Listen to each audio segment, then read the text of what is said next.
میری کافه و چون منو رو بلد نیستی نمیدونی چی سفارش بدی؟ نگران نباش، چون الان نوشیدنی‌های داغ کافه ها رو بهت یاد میدم.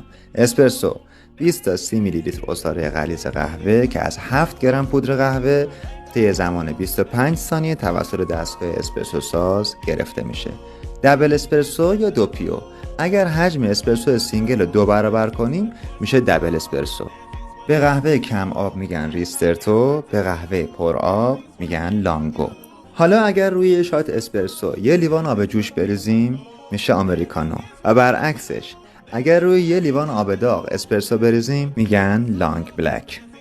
لاته یک شات اسپرسو سینگل یا دبل با 180 میل شیر فومدار اگه ترکیب بشه میشه لاته که باریستاها با هنرهای خودشون طرحهای جذابی رو توی لاته اجرا میکنن که به لاته آرت معروفه. کاپوچینو همون لاته است، فقط حجم شیر کمتر و فوم شیر بیشتری داره. موکا ترکیب جذاب شکلات آب شده به علاوه لاته، موکا به دست میاد. ماکیاتو اگر روی یک شات اسپرسو 1 یا 2 قاشق کف شیر بریزیم اسپرسو لکه‌دار یا ماکیاتو به دست میاد. کورتادو ترکیب اسپرسو با همان میزان اسپرسو شیر میشه کورتادو. و کنپانا اگر روی یک شات اسپرسو خامه قنادی بریزیم میشه کنپانا. تنی ساله دلی خوش.